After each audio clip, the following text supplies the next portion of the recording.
Mari kita awali kaji kita di pagi hari ini dengan terlebih dahulu mengucapkan puji syukur kehadirat Allah atas semua limpahan rahmat, hidayah, serta nikmat-nikmatnya.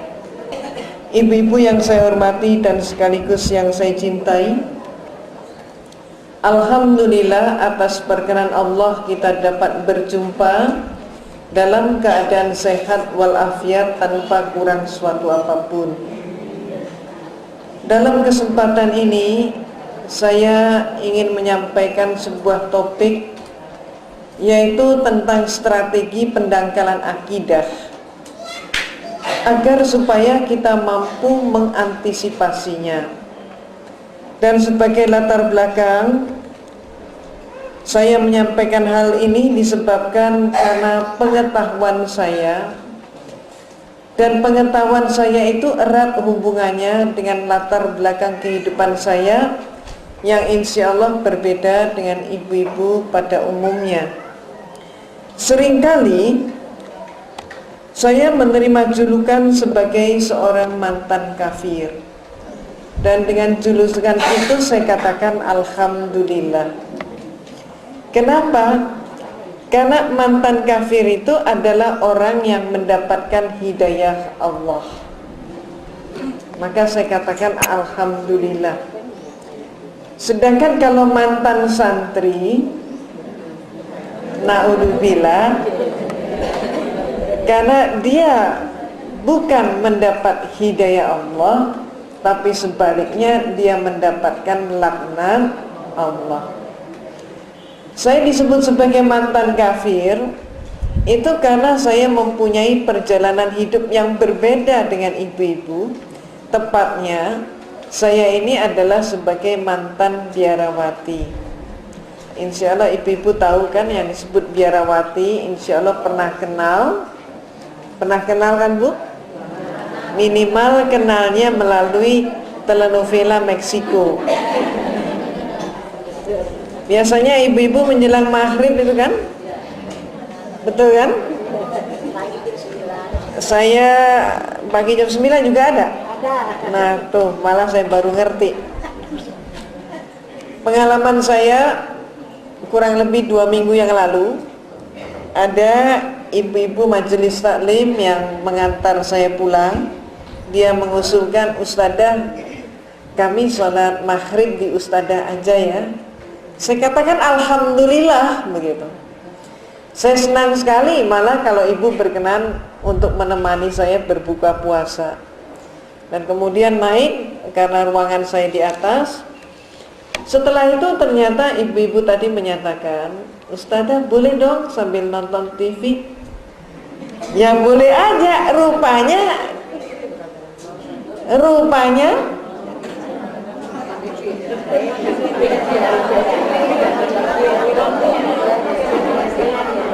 jadi rupanya dia nggak mau ketinggalan. Kalau dia tidak maghrib di tempat saya kan maghribnya di jalan, maka ketinggalan Betty Rafia.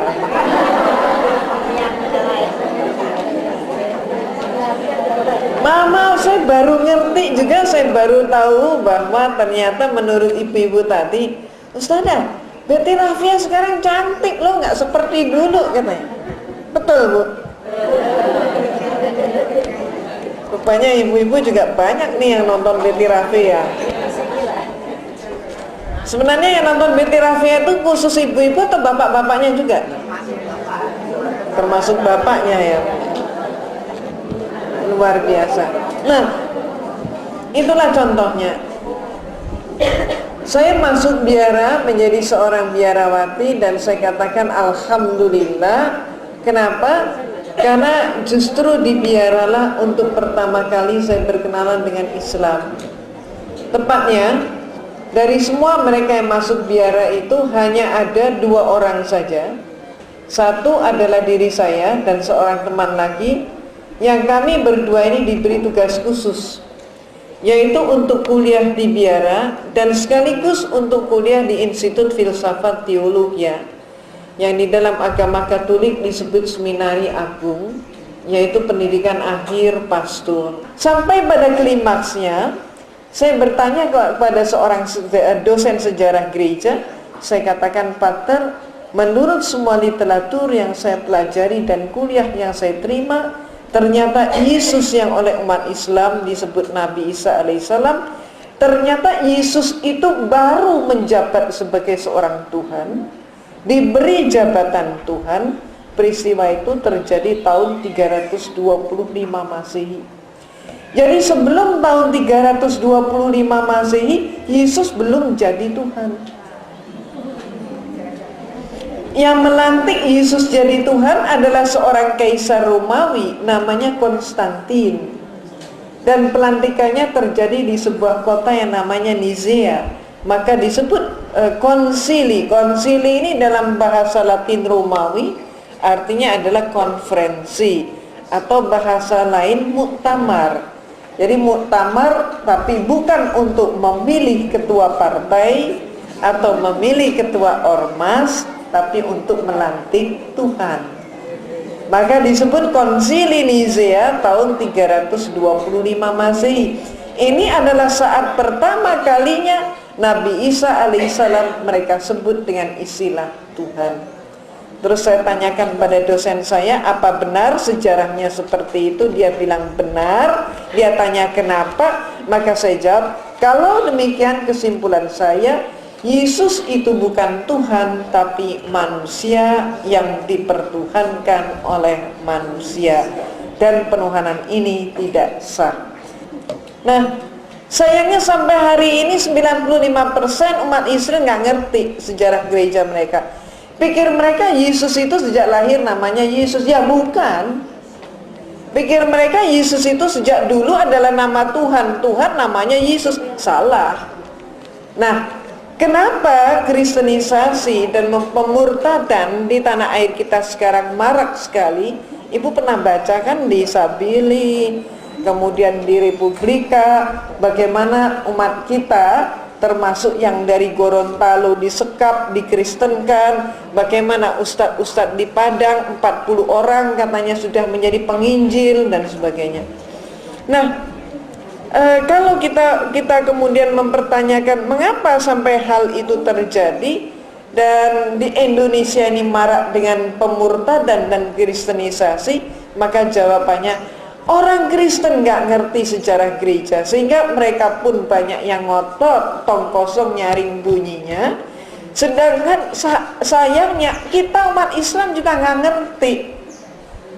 Itu sedikit prolog dari saya, sehingga dengan pengalaman hidup itulah saya menjadi sangat paham bagaimana visi misi Kristen dan bagaimana strategi mereka. Apalagi ditambah dengan pengalaman ketika saya masih remaja dulu, saya masuk organisasi di gereja yang namanya Legio Maria.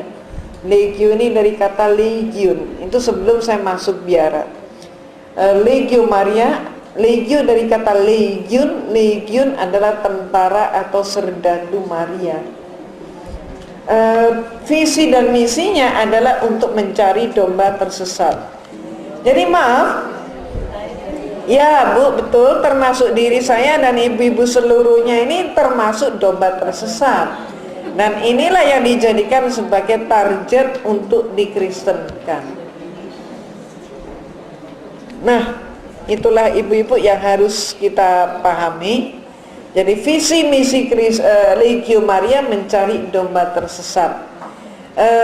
Kurang lebih 5-6 bulan yang lalu, saya terkejut di berbagai media di ibu kota disampaikan berita Gus Dur di Manado menjadi anggota kehormatan Legium Christum. Pada waktu itu insya Allah dari ibu-ibu tidak banyak yang berkomentar karena nggak ngerti. Tapi sekarang sudah tahu apa itu Legium Christum, ya barulah ada komentar. Jadi Legium Christum berarti menjadi serdadunya Yesus Kristus. Nah itu yang terjadi. Itu sebagai selingan saja. Nah ibu-ibu yang saya hormati, kalau kita ini memandang bahwa peristiwa banjir yang melanda Jakarta kemarin adalah peristiwa yang mensengsarakan, sesungguhnya saat ini telah ada bahaya yang 10 kali lebih besar daripada banjir, dan bahaya itu sudah berada tanda kutip di depan pintu rumah kita, dan kita masih dalam keadaan tertidur lelap. Bahaya apa yang saya gambarkan seperti itu? Bahaya ini berawal dari sebuah disertasi yang disampaikan oleh seorang profesor politik Amerika dari Harvard University. Namanya adalah Samuel Huntington. Dia mengatakan dalam disertasinya, setelah perang dingin antara Rusia dan Amerika selesai dengan kemenangan di pihak Amerika, maka musuh Amerika berikutnya adalah Islam dan Konfusian. Sejak itulah pemerintahan Clinton pun sudah mencari di mana basis Islam dan di mana basis Konfusian. Dan mereka mendapatkan basis Islam itu di Indonesia dengan jumlah populasi Muslim terbesar di dunia. Maka mereka membuat kebijakan, kalau demikian Indonesia tidak boleh menjadi negara yang kuat. Kenapa? Kalau Indonesia menjadi negara yang kuat, Indonesia akan membahayakan kepentingan Amerika. Untuk menyusun strategi pengamanan kepada Amerika, maka mereka membuat 3 strategi. Yang pertama yaitu strategi di bidang ekonomi, kedua strategi di bidang budaya, dan ketiga strategi di bidang agama. Strategi di bidang ekonomi, insya Allah ibu-ibu sudah demikian kenal dengan seorang Yahudi yang namanya George Soros. George Soros ini diberi waktu, ternyata dalam waktu yang relatif sangat singkat dia berhasil ngerjain tanah air kita dan seluruh negara Asia, sehingga dalam waktu 1 bulan pun perekonomian seluruh Asia itu hancur terpuruk, termasuk mata uang rupiah mereka dan rupiah kita, dan ekonomi kita sampai hari ini hancur. Namun negara tetangga kita perekonomiannya sudah mulai pulih kembali, sehingga hal ini mengundang tanya para ekonom kita, mengapa Indonesia demikian dan apa bedanya antara kita dengan negara tetangga. Ternyata para pengamat ada yang mengatakan hal ini disebabkan karena pemerintah kita saat itu berbeda sikap dengan pemerintah Asia yang lain. Mereka menolak pinjaman IMF, sedangkan Indonesia justru mengemis kepada IMF. Dan sejak IMF masuk, kata mereka, maka IMF itu sudah berhasil membuat angka pengangguran di atas 70 juta. Investor asing yang lari 76%. Sumber daya alam kita nyaris tergadaikan seluruhnya kepada pihak asing. Bahkan sejak kita masuk dalam krisis ekonomi, mereka pengusaha-pengusaha besar di barat sudah mempunyai peta tanah air kita yang dilengkapi dengan di mana letak sumber daya alam kita, BUMN kita, dan itu harga jualnya berapa. Jadi mereka tuh tinggal main pilih, saya mau invest yang ini, kamu invest yang itu, jangan yang ini bagian saya, itu bagian kamu. Sehingga para pengamat lebih lanjut mengatakan, kalau keadaan ini tidak berubah, maka 2005 nanti TKI dan TKW tidak perlu diekspor ke luar negeri. Mereka cukup aja nunggu nongkrong di tanah air, menunggu majikan-majikan masuk dari luar. Jadi saat itu akan terjadi suatu perubahan. Bangsa kita tidak lagi menjadi tuan di negeri sendiri, tapi kita akan menjadi bangsa buruh dan majikan kita adalah orang-orang asing. Kalau ibu-ibu mengamati kantor-kantor di sepanjang Sudirman dan Tamrin, coba ibu amati berapa persen yang masih menjadi milik nasional. Mayoritas sepanjang Sudirman dan Tamrin itu sudah menjadi milik asing. Demikian pula kebijakan IMF dengan pemerintah kita, hutang-hutang swasta diambil alih menjadi hutang pemerintah. Artinya apa? Setiap warga negara Republik Indonesia termasuk bayi yang baru lahir, dia menangis dengan tangisan pertama suatu penolakan, mengapa saya sudah mempunyai hutang 7,5 juta rupiah per jiwa. Nah, ibu-ibu, singkat kata, maka mereka sudah, strategi mereka di bidang ekonomi ternyata sudah berhasil ngerjain bangsa kita. Ini mereka yang pertama berhasil. Kedua, kita telaah, yaitu strategi di bidang budaya. Untuk mencapai global itu, maka mereka menggunakan instrumen yang namanya 3F, yaitu yang disebut Fun, Food, and Fashion. Fun, Food, Fashion. Fun yaitu hiburan, food makanan, fashion pakaian.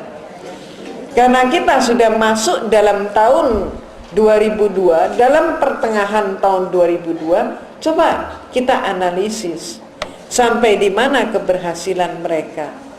Yang pertama, yaitu di bidang food. Coba kita amati mulai generasi muda kita, pemuda-pemuda kita. Ketika mereka itu malam minggu, mereka kemudian haus, ingin minum teh.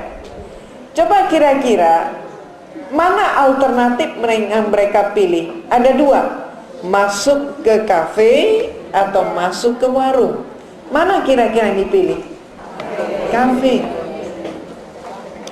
Mereka masuk kafe, maaf, walaupun hanya pesan teh 2 cangkir. Tapi teh 2 cangkir itu ternyata baru selesai mereka nikmati, mereka baru keluar dari kafe setelah 3 jam. Kenapa? Karena mereka merasa kerasan dengan tempat, dengan situasi di kafe, dengan musiknya yang khas. Dan mereka merasa di kafe mereka enjoy. Dan mereka keluar dari kafe dengan langkah gontai sambil melihat ke kiri dan ke kanan dengan harapan semakin banyak orang lihat saya akan semakin bangga. Kalaupun ada wartawan yang meliput, saya akan bangga dengan menyatakan, nih gue anak gaul, dengan masuk kafe. Lain halnya apabila pemuda kita, dia tertinggal dompetnya di rumah, dia masuk ke warung untuk minum teh. Maka dia masuk ke warung dengan tidak kerasan, hanya bertahan paling lama setengah jam. Kalau keluar dari kafe, maaf, dengan tengok kiri kanan supaya semakin banyak orang lihat, dia semakin bangga. Maka dia keluar dari warung, tengok kiri kanan dengan harapan jangan sampai ada orang lihat saya, apalagi pacar saya, jangan sampai tahu kalau gue nih anak warungan. Gengsi mereka. Begitu juga kalau ibu-ibu amati, ketika mereka itu keliling ke mall, seringkali mereka keliling mall sambil nenteng minuman. Coba diamati minuman apa yang mereka bawa keliling mall dan mereka bangga sekali dengan minuman itu. Kira-kira minuman apa? Apa mungkin misalnya minuman khas Indonesia, yaitu misalnya saja es kelapa muda? Nggak mungkin. Bajigur kali? Ibu pernah nonton generasi muda kita bawa bajigur keliling mall? Cincau keliling mall? Nggak mungkin. Tidak mungkin mereka melakukan itu. Kenapa? Tidak gengsi, malah malu-maluin gitu. Malu-maluin bajigur, cincau kok dibawa keliling. Coba kalau kita sebut saja merek apa misalnya, ya, Coca-Cola, Green Sand, Champagne, dan yang lain-lain. Jadi apa kesimpulannya? Mereka bangga dengan produk barat, dan segala sesuatu yang dari barat itu mereka anggap yang paling baik, yang paling bergengsi. Maaf, kita jangan ngoreksi anak muda saja. Coba kita koreksi juga, maaf, diri kita sendiri. Sebagian daripada kita kaum ibu, mohon maaf, juga sudah terpengaruh budaya ini. Maaf, tentunya bukan ibu-ibu Majelis Taklim Namira, tapi yang di sono tuh. Ibu-ibu muda kita yang di sono tuh sekarang sudah berganti menu. 5 tahun yang lalu, kalau kita bersilaturahmi ke rumah seorang teman yang dari Sumatera Selatan, dia akan demikian bangga kalau bisa menyajikan makanan khas Sumatera Selatan. Empek-empek. Ketika ngeluarin empek-empek ceritanya panjang. Oh, ini empek-empek nggak ada seperti ini di Jakarta. Ini adanya dari Palembang. Saya baru dapat kiriman tadi pagi dari Palembang. Ketika kita masuk ke Jawa Timur, orang Surabaya akan demikian senangnya kalau dia bisa menyajikan rujak cingur. Bangga dia. Keluar dari Surabaya, ada sebuah kota kecil. Walaupun kecil, tapi si Sidoarjo ini, dia akan bangga sekali dengan yang namanya kupang. Dia bercerita, seluruh Indonesia yang punya kupang cuman Sidoarjo. Presiden pertama sampai keempat makan kupang semua di sini katanya. Masuk kemudian kita ke Jawa Tengah. Orang Jogja merasa belum jadi Jogja kalau dia belum ngeluarin gudeg. Masuk ke Jawa Barat, orang Bandung Mojang Priangan akan ngeluarin peyem. Sampai kita ke Betawi, orang Betawi ngeluarin apa? Nasi uduk. Ibu-ibu, itu 5 tahun yang lalu masih terjadi. Sekarang semua itu sudah hilang. Ibu-ibu muda kita demikian gengsi. Maaf, yang tubuhnya itu 1,7 itu sampai melar jadi 2,7. Demikian bangga kalau dia bisa menyajikan spaghetti, burger, pizza, dan semua makanan-makanan barat. Tapi coba kita amati ibu-ibu kita yang ganti menu. Tidak sampai 24 jam, mereka yang ganti menu tadi, mereka akan kembali cari nasi. Dan setelah ketemu nasi, mereka akan mengatakan puas deh. Walaupun 1 sendok, pokoknya nasi masuk perut kita tenang katanya. Dan coba ibu amati, ketika sudah 24 jam nggak ketemu nasi, dia pilih nasi. Dan setelah itu apa? Coba ibu hidangkan, ada steak, ada juga ikan asin, ada lalapan. Kira-kira yang dipilih yang mana? Ikan asin sama lalap, bukan steaknya lagi yang dipilih. Jadi ternyata apa? Ibu-ibu muda kita itu ganti menu bukan karena selera, bukan karena kebutuhan, tapi karena apa? Gengsi. Ini yang dikejar. Seolah-olah yang barat lebih baik daripada milik kita sendiri. Maaf ibu, gejala apa ini sebenarnya? Inilah yang disebut krisis identitas. Maaf, kita sekarang ini sudah mulai terkena penyakit. Tidak bangga dengan diri kita, tidak bangga dengan keislaman kita, dan mohon maaf juga tidak bangga menjadi bangsa Indonesia. Kita lebih bangga menjadi mereka. Mohon maaf sekali lagi. Demikian pula hal ini bisa kita lihat bagaimana ketika iman itu sedang naik. Ketika iman sedang naik, kita rajin melaksanakan perintah, termasuk sholat. Tapi ketika iman sedang turun, na'udzubillah, luar biasa. Kita maaf, demikian pula sekali lagi saya mohon maaf, ibu-ibu, remaja ataupun anak-anak kita yang dinikahi dengan orang barat. Mereka kadang lebih barat ketimbang orang baratnya sendiri. Dengan maaf, dengan pemuda bangsa kita mereka tidak tertarik. Kenapa? Made in Indonesia. Lain. Kalau dengan orang barat mereka mengatakan made in Europe. Dan termasuk ada kalimat memperbaiki keturunan dan sebagainya. Itulah yang terjadi, krisis identitas. Maaf, ibu-ibu yang saya hormati, coba kita telaah lebih mendalam lagi. Kita melihat bagaimana firman Allah di dalam surat Yusuf. Silakan ibu nanti sampai di rumah buka surat Yusuf ayat terakhir. Insya Allah ayat terakhir itu ayat 111. Firman Allah menyatakan, A'udzubillahi minasyaitonirrajim. Bismillahirrahmanirrahim. Laqad kana fi qasasihim ibratul li ulil albab. Al-ayat.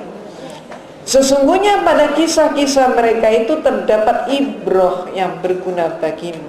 Apa maksudnya? Kitab suci Al-Quran itu adalah sumber daripada semua ilmu pengetahuan, termasuk ilmu pengetahuan sejarah. Kitab suci Al-Quran telah menceritakan kepada kita sejarah manusia terdahulu bahkan berjuta tahun yang lalu. Kitab suci Al-Quran tidak hanya menceritakan sejarahnya para nabi sebagai manusia mulia dan terpuji, tapi juga menceritakan sejarahnya orang-orang tercela yang diwakili oleh Fir'aun dan Qarun. Lalu untuk apa kita belajar sejarah? Firman Allah menyatakan supaya menjadi ibrah, menjadi pelajaran. Mengapa demikian? Karena sejarah itu senantiasa berulang kembali. Jangan kita sangka yang namanya Fir'aun hanya hidup zaman itu. Demikian pula Qarun. Watak Fir'aun dan Qarun akan senantiasa ada pada setiap periode zaman. Lalu apa pentingnya kita mempelajari sejarah? Supaya maaf kita tidak terperosok jatuh dalam kesalahan yang sama. Tuntunan agama kita mengatakan, kalau hari ini keadaan kita sama dengan kemarin, maka kita tergolong orang rugi. Kalau keadaan kita hari ini lebih jelek daripada kemarin, kita tergolong orang yang dolim. Maka tuntunan agama kita mengatakan, hari ini keadaan kita harus lebih baik daripada kemarin, dan hari esok harus lebih baik lagi daripada hari ini. Jadi kita mempelajari sejarah supaya apa? Supaya kesalahan-kesalahan yang sudah terjadi dahulu tidak terulang kembali. Nah, ibu dan ibu-ibu yang saya hormati, kali ini mari kita uji sampai di mana kebenaran ayat Allah ini dalam kehidupan kita. Contoh saja, ketika seseorang di masyarakat kita, seseorang itu belum mempunyai pengaruh, belum mempunyai kekuasaan, belum mempunyai kursi, maka tidak mustahil setiap malam dia mengamalkan ayat kursi 100 kali. Tapi setelah dia dapat kursi, apa yang terjadi? Ayatnya hilang. Ketika ayatnya hilang, yang ada tinggal kursinya, maka dia nikmati kursi itu. Aduh, alhamdulillah kursi ini demikian empuknya. Maka saya tidak akan bangun dari kursi sampai kapanpun. Dan dia baru beranjak karena terpaksa kalau kursi dijungkir. Kalau kursi tidak dijungkir, dia pun tidak mau bangun. Dan kita lihat benar nggak ini? Ternyata mohon maaf, sejarah bangsa kita menyatakan kita dijajah oleh Belanda 350 tahun. Kita merdeka, proklamator kemerdekaan menjadi presiden pertama, memakai Undang-Undang Dasar 45 yang antara lain menyatakan masa jabatan presiden adalah 5 tahun. Setelah naik tahta, duduk di kursi, apa yang terjadi? Dia mengubah ketentuan, bukan 5 tahun tapi menjadi seumur hidup. Kemudian apa yang terjadi? Terpaksa berganti, terpaksa bergeser karena kursinya dijungkir. Yang menjungkir adalah presiden kedua. Naiklah presiden kedua dengan menyatakan saya tidak akan seumur hidup. Tapi apa yang terjadi? Ya 32 tahun, lebih lama daripada yang pertama. Sejarah berulang kembali. Maaf, tidak mustahil yang berikut-berikut ini terjadi juga seperti itu. Tinggal bagaimana kita umat Islam mensikapi. Ini satu contoh. Contoh yang lain, mari kita simak bersama hadis Rasulullah sallallahu alaihi wasallam. Utlubul ilma walau bisin. Tuntutlah ilmu sampai ke negeri Cina. Mengapa Rasulullah bersabda demikian? Karena Cina saat itu sudah mencapai kebudayaan yang sangat tinggi. Cina sudah makmur. Buktinya kemakmuran Cina, Cina sudah mengekspor kain sutra zaman Rasulullah. Jadi kain sutra dari Cina ini sudah dinikmati sampai ke Syam, sampai ke Persia. Bahkan semua pangeran-pangeran negara Teluk pakai kain sutra dari Cina. Dan pada saat itu posisinya tidak ada seorang Cina pun yang menyangka bahwa negara mereka itu akan jatuh melarat, miskin dan komunis. Maaf, ini yang saya bandingkan dengan Jakarta kemarin banjir. Tidak ada seorang penduduk Jakarta yang nyangka bahwa Jakarta akan banjir. Ternyata apa? 2/3 Jakarta direndam oleh air. Orang Cina zaman itu tidak nyangka bahwa Cina itu akan melarat. Dan ternyata sejarahlah kemudian yang menyatakan siapa yang menjatuhkan Cina? Inggris. Dengan apa Inggris menghancurkan Cina? Ibu masih ingat sejarah? Ya? Opium. Opium, candu. Kalau sekarang apa? Narkotika. Bagaimana caranya? Inggris tidak pernah mengirim serdadu, tidak pernah menjatuhkan bom. Tapi Inggris cukup dengan biaya yang sangat murah menghancurkan Cina. Berkapal-kapal opium dikirim ke Cina. Begitu kapal-kapal itu mendarat, lihat nih persamaan dengan Indonesia. Maka siapa penadah pertama? Penadah pertama adalah anak-anak konglomerat dan anak-anak pejabat. Persis sama dengan di tanah air kita. Betul kan? Nih, berulang lagi nih sejarahnya. Maka coba kita simak. Ketika opium itu sudah sampai di tangan mereka, mereka menjadi pemakai sekaligus pengedar. Mulai dari pedagang besar sampai seluruh penduduk kota madat saat itu. Setelah orang kota madat, orang kota nggak diem, mereka mengedarkan kepada orang desa. Ibu kalau amati dalam sejarah, kontur tanah di Cina memungkinkan Cina itu mempunyai sawah yang sangat lebar. Pada saat itu tercatat sawah-sawah yang sudah siap panen, hanya tinggal panen saja. Tidak ada seorang petani pun mau turun ke sawah, hanya untuk panen pun enggak. Ngapain mereka? Semuanya sibuk dan asik. Sibuk apa? Asik apa? Madat. Setelah orang kota terkena opium, mereka madat seluruhnya. Apa yang terjadi? Mereka salurkan lagi sampai ke gunung-gunung. Cina di gunung, tradisi mereka, kakek nenek itu ngajakin cucu-cucunya untuk mengut daun, ranting dan membelah pohon. Saat itu tidak ada kakek, tidak ada nenek, tidak ada anak kecil yang mau bekerja, semuanya mereka madat. Apa yang terjadi? Ya, apa yang terjadi? Maka dalam waktu seketika perekonomian Cina lumpuh. Setelah lumpuh, hancur perekonomian Cina. Dengan robohnya perekonomian Cina, maka komunis masuk dan mereka ditelan oleh komunis. Maaf ibu-ibu, inilah sesungguhnya yang sedang terjadi di tanah air kita.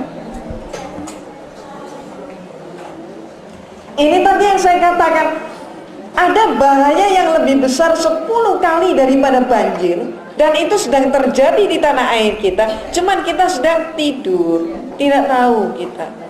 Inilah yang saya maksudkan. Dan saya menyimpulkan demikian ini karena saya mempelajari sejarah. Mengapa saya belajar sejarah? Karena perintah Allah. Ini yang terjadi. Maka ibu-ibu coba bandingkan. Cina dihancurin oleh Inggris dengan status sebagai negara pengkonsumsi narkotika. Negara kita ini bukan negara pengkonsumsi saja, kita sudah tergolong produsen narkotika. Ibu mau tahu atau sekedar saya mengingatkan, menyegarkan ingatan, yang namanya ekstasi made in Tangerang, pabrik di Tangerang itu adalah pabrik kedua terbesar di dunia.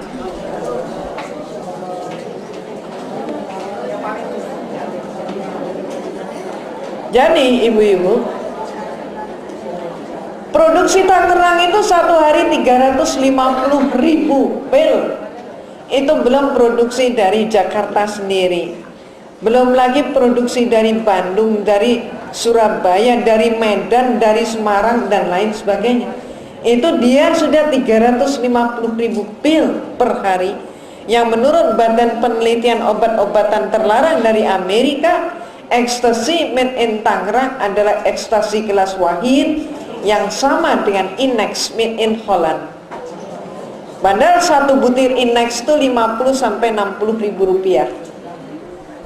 Setengah tahun yang lalu di Jakarta ini ada seorang anak laki-laki kelas 2 SD yang dia kejang di sekolah. Setelah kejang dia terkapar pingsan, maka oleh ibu gurunya dia diangkut ke rumah sakit, diinfus, dan ketika bangun, ketika dia sadar, yang pertama kali meluncur dari mulut anak laki-laki itu, "Bu, beliin dong Bu permen cepean." Ini ibu guru nggak ngerti, ibunya sendiri nggak ngerti. Untung ibu guru ngajak dua orang temannya untuk ikut ngantar ke rumah sakit. Dari temannya itulah diperoleh berita bahwa permen cepean itu adalah permen yang dijual oleh yang suka mangkal di sekolah. Permen apa ini? Mereka membahas permen apa, dokter masuk dengan membawa hasil tes urin. Dokter langsung marah-marah tanya, "Mana ibunya anak ini? Gimana ibu mendidik? Bagaimana ibu menjaga anak sekecil ini sehingga dia kok sudah terkena narkotika? Apa yang terjadi? Dari mana dia peroleh narkotika?" Ternyata justru dari permen cepean itulah. Maka ibu-ibu, saya bertanya, ada apa ini semua? Opium itu, narkotika, ekstasi itu dijual satu butir ada yang berharga 50-60 ribu rupiah, tapi satu biji permen narkotika dijual hanya dengan nilai 100 rupiah saja.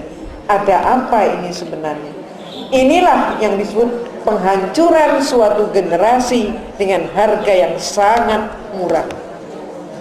Ini yang terjadi saat ini di tanah air kita, di Jakarta nih. Maka ibu-ibu, ada data yang menyatakan dari Farmakolo yang menyatakan nanti 2005 50% daripada generasi muda Indonesia akan idiot.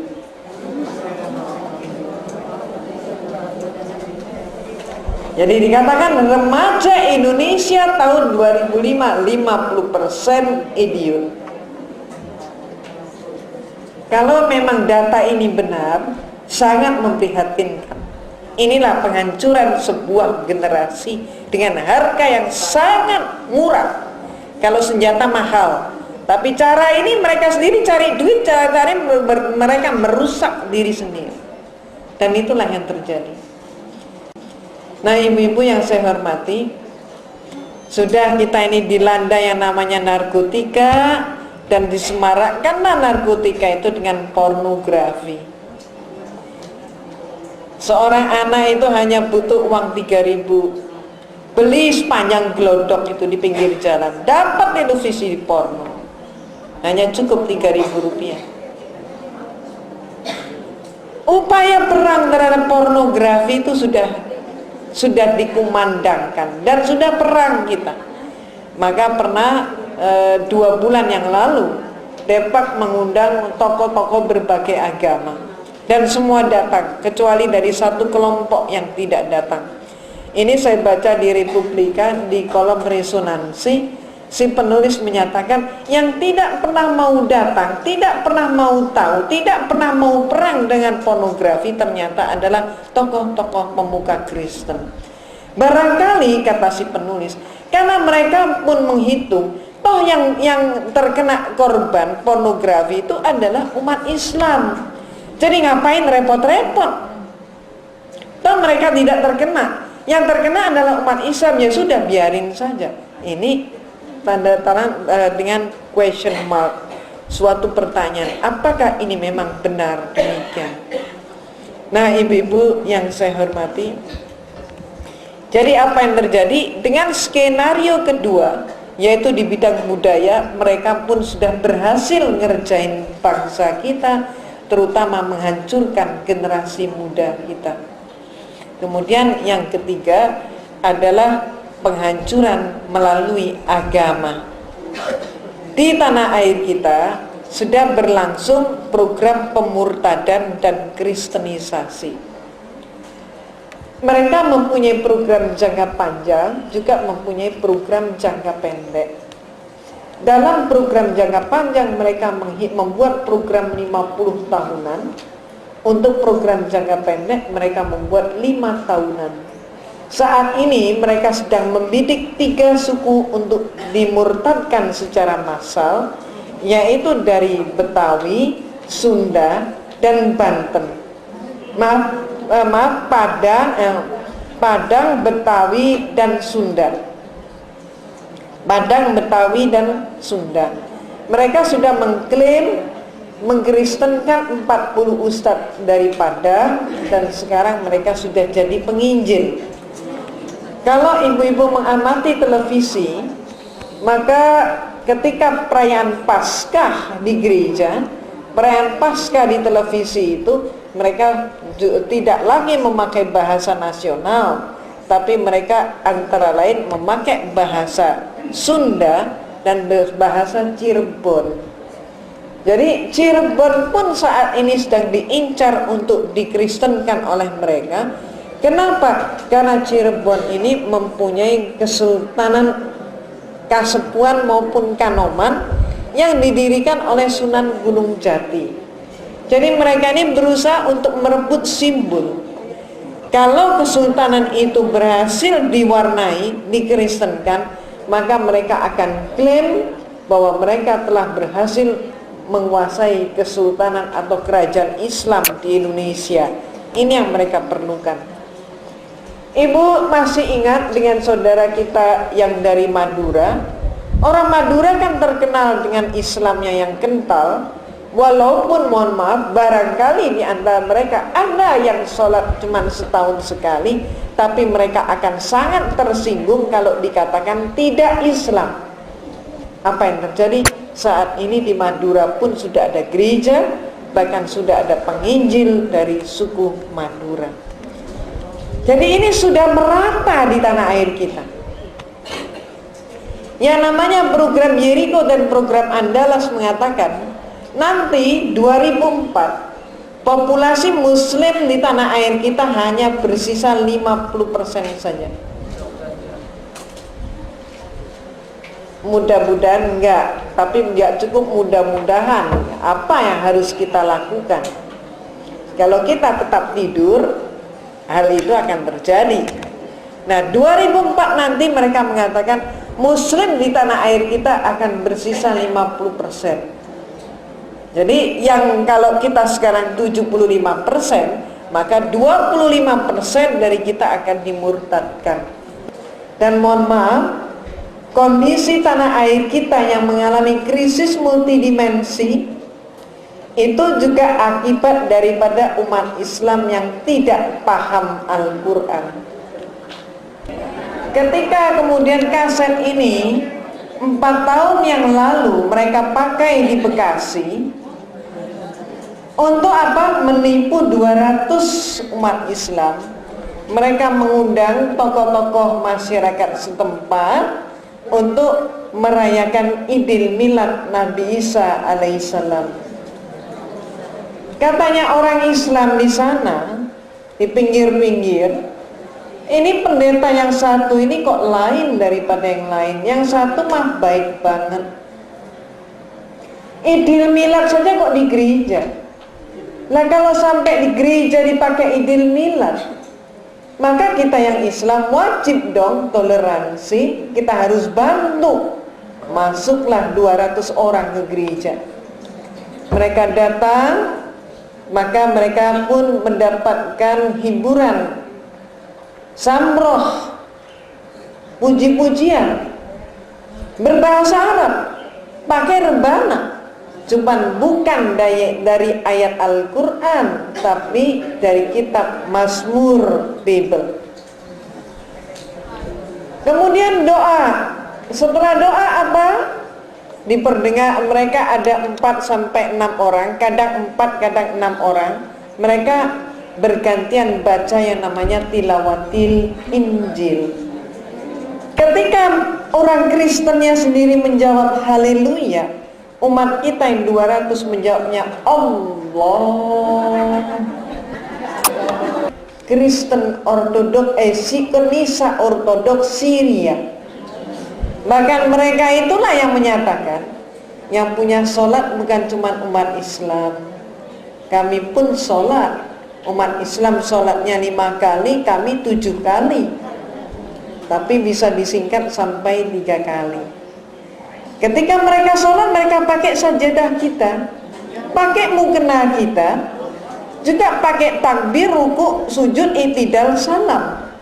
Hanya ketika kita mengucapkan Bismillahirrohmanirrohim, mereka menyatakan Bismil Abi wal Ibni waruhil Kudus. Atas nama Tuhan Bapa, Tuhan Putra, dan Tuhan Roh Kudus. Ketika kita mengucapkan suratul Fatihah, maka mereka mengucapkan doa yang namanya Aba Ana. Ibu pernah lihat ini gambar apa, Bu? Kaligrafi. Ini kaligrafi apa, Bu? Aba Ana. Ibu pernah tahu surat Aba Ana? Tentu tidak. Karena ini bukan surat di dalam kitab suci Al-Quran, tapi dari Injil Matius pasal 6 ayat 9 sampai 13. Inilah yang mereka pakai. Nah, ibu-ibu yang saya hormati, kenapa saya memperdengarkan kaset ini tadi? Tujuan saya untuk mengambil kesimpulan konkret. Artinya, maaf, kalau ibu-ibu yang sudah terbiasa ngaji masih sempat dibuat bingung, apalagi orang yang gak pernah ngaji. Dan yang gak pernah ngaji jumlahnya jauh lebih besar daripada kita. Dan mereka ini menjadi target pemurtatan. Setengah tahun yang lalu kurang lebih, di Ciracas, ibu tahu Ciracas? Di Ciracas di situ ada seorang ustadzah Betawi, kondang, majelis taklimnya besar, berhasil dimurtadkan dan mati dalam keadaan kafir. Ibu mau tahu ceritanya? Untuk kita ambil hikmah. Ustadzah ini punya anak 4, 2 laki, 2 perempuan. Perempuannya yang sulung ketinggalan dengan adik-adiknya yang 3. Adiknya sudah punya pacar semua, dia belum. Maka ketika ada pemuda yang mendekat, dia langsung aja mau diajak pacaran. Ternyata yang mendekati itu seorang penginjil. Dan ini sekaligus saya sampaikan, Kristen mempunyai program pacarisasi dan hamilisasi. Di Indramayu sudah ada beberapa orang ustadz yang anaknya hamil oleh orang Kristen di Indramayu. Demikian pula anak ustadzah ini hamil. Maka ketika setelah tahu hamil, pemudanya menyatakan, oh oke, kita kawin di gereja. Kalau kamu nggak mau kawin di gereja, ya sudah, kan perbuatan itu kita laksanakan senang dengan senang. Maka akhirnya menikahlah di gereja. Apa artinya menikah di gereja? Artinya dia sudah keluar dari Islam, kawin di gereja. Ayahnya anak ini, suaminya ustadzah, sedih memikirkan bagaimana kok bisa. Ternyata malaikat Allah datang dan dia berpulang dengan sedihnya. Si ustadzah sendiri sejak muda tidak pernah bekerja. Kenapa? Karena penghasilan suami bagus.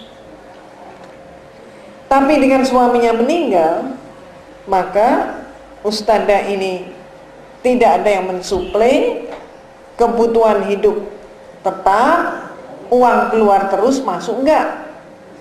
Dalam waktu berapa bulan saja dia mulai sempit. Penyakitnya semakin parah. Dia mempunyai penyakit diabetes. Ketika dia sedang sakit itulah anaknya yang perempuan dan mantunya yang penginjil, mereka berunding dan datang ke gereja menghadap pendeta. Oleh pendeta, ustadzah ini mendapat uang 4 juta. Dengan uang 4 juta itulah ustadzah berganti akidah.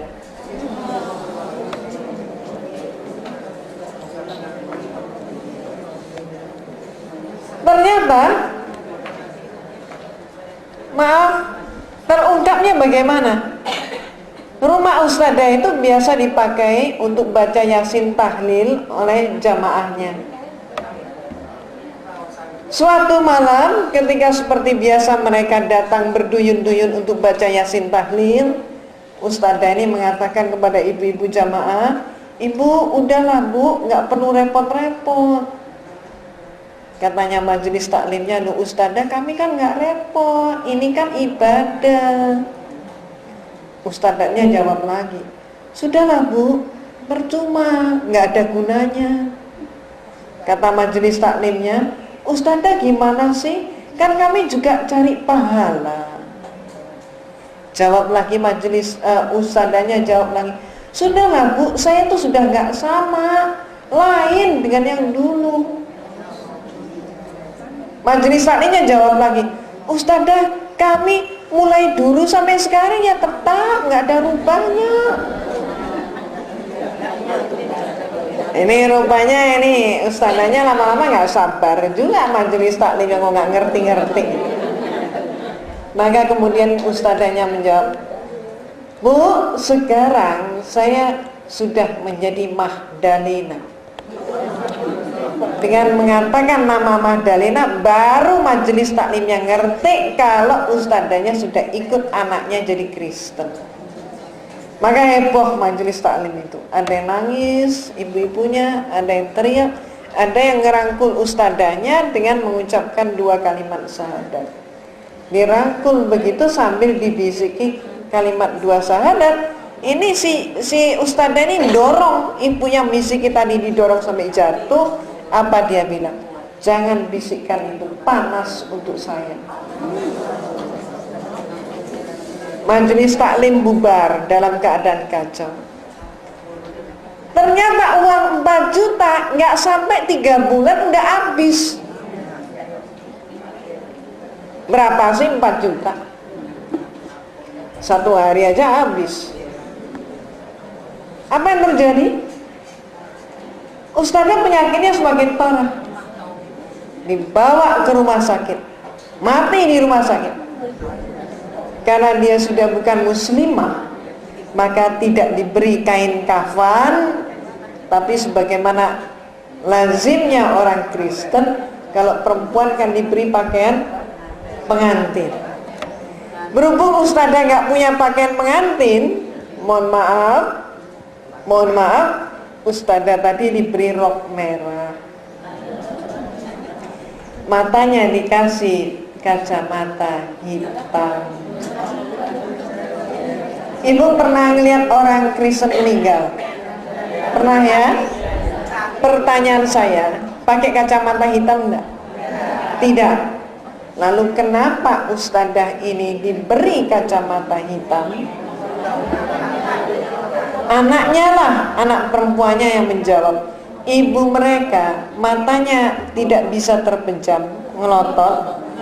Karena ngelotot maka supaya tidak menakutkan yang layak, ibu mereka matanya ditutup dengan kacamata hitam.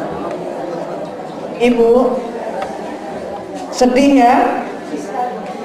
Itulah akhir yang jelek.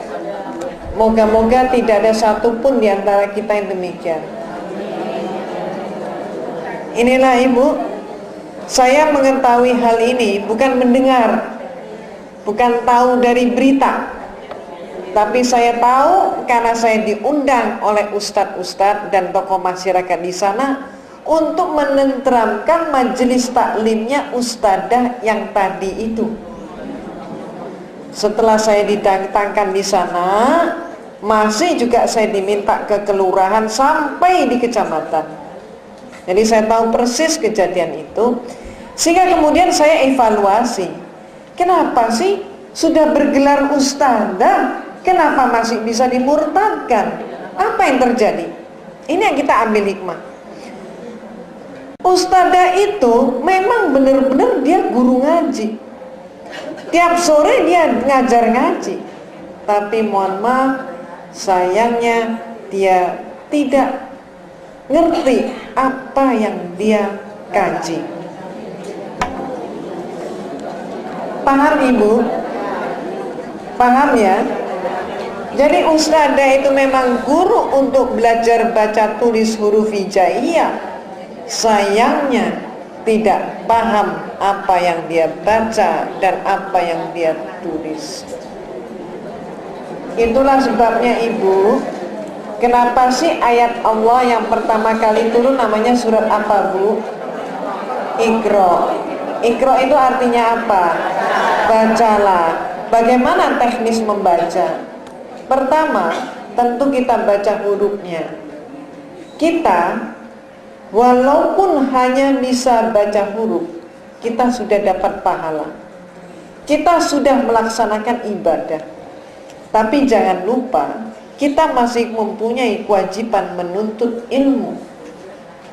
Kalau kita sudah mampu baca hurufnya, ayo kita tingkatkan supaya kita pun mampu baca artinya. Ini Iqra tahap kedua. Kalau kita sudah mampu baca artinya, insya Allah kita akan mampu masuk dalam tahapan ketiga, yaitu pengamalan. Di tanah air kita masih cukup banyak umat kita yang Iqra-nya berhenti di tahapan pertama, yaitu Iqra baca huruf, tidak paham artinya dan sulit untuk mengamalkan. Inilah kondisi umat kita. Dan inilah yang mari kita sempurnakan bersama. Ibu-ibu yang saya hormati, maka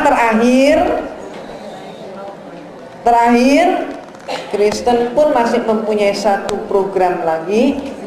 Program itu namanya program Yusuf 2004. Dia mengatakan dalam programnya,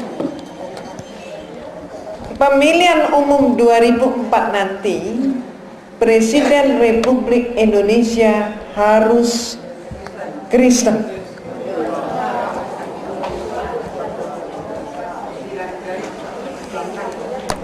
Tergantung ibu-ibu mau nggak? Kalau kita mau, kita harus tahu apa konsekuensinya. Kalau kita tidak mau, apa yang harus kita perbuat? Yusuf 2004. Kita lanjutkan sedikit.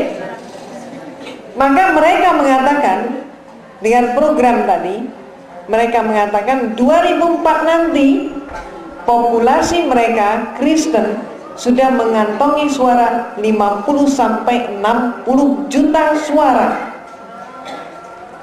Dengan cara apa? Dengan cara program-program yang saya sebut tadi.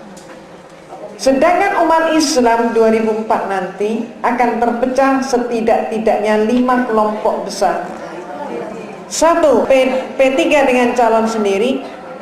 Golkar dengan calon sendiri, PKB dengan calon sendiri, PAN dengan calon sendiri. Kata mereka minimal umat Islam terpecah 5. Kata saya, jangankan terpecah 5, terpecah 3 saja kita sudah kalah. Bagaimana ini? Ini yang perlu kita pikirkan bersama. Kalau saya pribadi, saya menyatakan, mari kita kembali pada tuntunan agama kita, pada Al-Quran dan Al-Hadis. Di dalam surat Ar-Ra'd, Allah pun berfirman pada ayat 11, Innallaha la yughayyiru ma biqaumin hatta yughayyiru ma bi anfusihim. Tidak akan berubah nasib suatu bangsa kalau bangsa itu tidak berjuang mengubahnya. Maka itulah solusinya. Kita harus berjuang kalau kita tidak mau mempunyai presiden Kristen. Bagaimana cara berjuang kita? Merapatkan barisan. Mengapa saya katakan merapatkan barisan sebagai perjuangan kita? Karena demikian banyak ayat Allah yang mengatakan pertolongan Allah tidak akan turun bagi kaum yang berpecah belah. Maaf, elit kita sampai hari ini masih mempunyai hobi berpecah belah. Itulah sebabnya saya mengetuk hati ibu-ibu. Al-jannatu tahta aqdamil ummahat. Di bawah telapak kaki ibu adalah surga. Maka ibu-ibulah yang memulai dari diri sendiri. Tuntunan agama kita, ibda bin nafsih. Jangan kita tuntut orang lain, tapi kita mulai dari diri kita. Mari kita merapatkan barisan.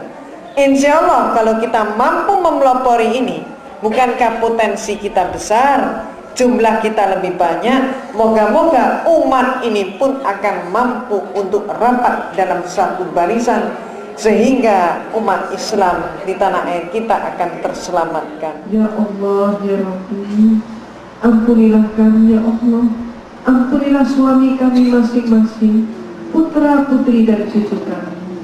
Ya Allah, ampunilah kedua orang tua kami, dan ampunilah pula seluruh umatmu yang iman dan Islam. Rabbana atina fid dunya hasanah wa fil akhirati hasanah wa qina adzabannar wa qina adzabannar walhamdulillahi rabbil alamin. Wassalamualaikum warahmatullahi wabarakatuh. Waalaikumsalam.